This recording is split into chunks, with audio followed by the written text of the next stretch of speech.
ॐ श्री गुरवे नमः। ॐ शान्ति शान्ति शान्तिः। गुरुर्ब्रह्मा गुरुर्विष्णु गुरुर्देवो महेश्वरः। गुरुर्साक्षात् परं ब्रह्म तस्मै श्री गुरवे नमः।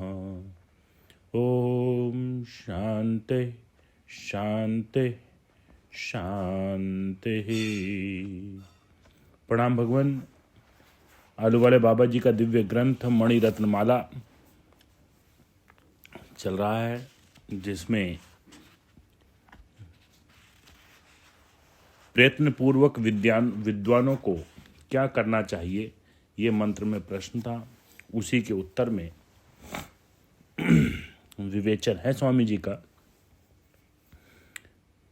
प्रयत्न पूर्वक विद्वानों को क्या करना चाहिए, उसके उत्तर में कहा कि ब्रह्म विद्या का पढ़ना और धर्म का आचरण करना चाहिए।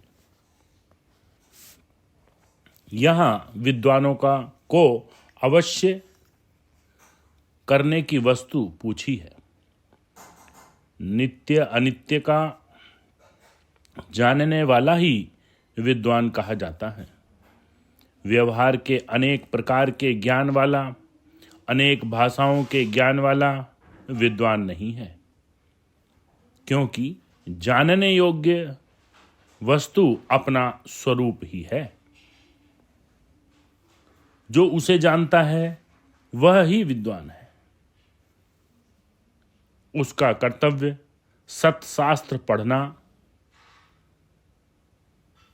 सत्शास्त्र से ब्रह्म विद्या की प्राप्ति होती है। ब्रह्म विद्या का स्वरूप आत्मा में स्थित रूप फल है। जिस कर्तव्य से आत्मा का बोध हो, उस कर्तव्य को धर्म कहते हैं।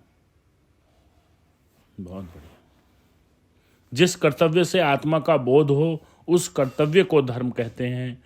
जो अपने स्वरूप को धारण करावे, वही मुख्य धर्म है। तुच्छ विषयों की तरफ चलने से चंचल मन को रोककर ब्रह्म विद्या में स्थिर करना, यह ही विद्वानों का पठन है। ब्रह्मनिष्ठ से ब्रह्म का श्रवण करना, श्रवण किए हुए का मनन और मनन किए हुए का निधिध्यासन करना, यह ही अध्ययन करने योग्य विद्वानों का अध्याय है।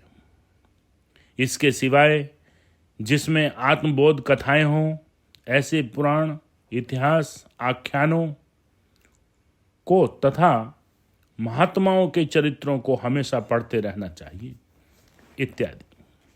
जो ज्ञान के अधिकारी होने के लक्षण हैं, उनको धारण करना भी धर्म है। जो अविचल धर्म आत्मधर्म के धारण करने में अंतःकरण की शुद्धि रूप है, यज्ञ, अध्ययन, दान, तप, सत्य, धृति, क्षमा और अलोभ विधि सहित ग्रहण करना भी मुमुक्षुओं का धर्म है। ज्ञान सहित किए हुए सब कर्म बलिष्ठ होते हैं, यानी वे क्षणिक फल को नहीं देते और किसी प्रकार के पापों की उत्पत्ति भी नहीं करते। इसलिए ईश्वर परायण बुद्धि तथा श्रद्धा से उन धर्मों का आचरण करना चाहिए। ब्रह्म विद्या महाविद्या है। उसकी प्राप्ति के सब विद्याओं की समाप्ति हो जाती है। उसकी प्राप्ति से सब विद्याओं की समाप्ति हो जाती है। ब्रह्म विद्या सब प्रकार के दुखों का नाश करने वाली और अखंड सुख देने वाली है। इसलिए आत्मज्ञानी उसको धारण करते हैं। स्वधर्मोचित कार्य करते हुए इस विद्या की प्राप्ति सुलभता से होती है। मन, वचन और कर्म करके किसी का अकल्याण न करना चाहिए। इस प्रकार का बर्ताव यम नियम आदि तथा सत्यता के पालन सहित करना चाहिए। किसी से विरोध न करना, मन को उद्वेग में न आने देना, सबके साथ समभाव से वर्तना और अहमता ममता का परित्याग करना, इन्हीं को धर्म कहते हैं। चाहे जितने शास्त्र पढ़े जाएं, चाहे जितनी प्रतिष्ठा प्राप्त हो जाए, चाहे जितना ऐश्वर्य बढ़ जाए, इससे कोई विद्वान नहीं होता। आत्मविद्या ही विद्या है और उसी को जानने वाला विद्वान है। मतलब यह है कि बुद्धिमान मनुष्यों को आत्म अध्ययन चिंतन ही करना योग्य है। जो मनुष्य अपनी बुद्धि का सदुपयोग नहीं करता वह विद्वान नहीं है।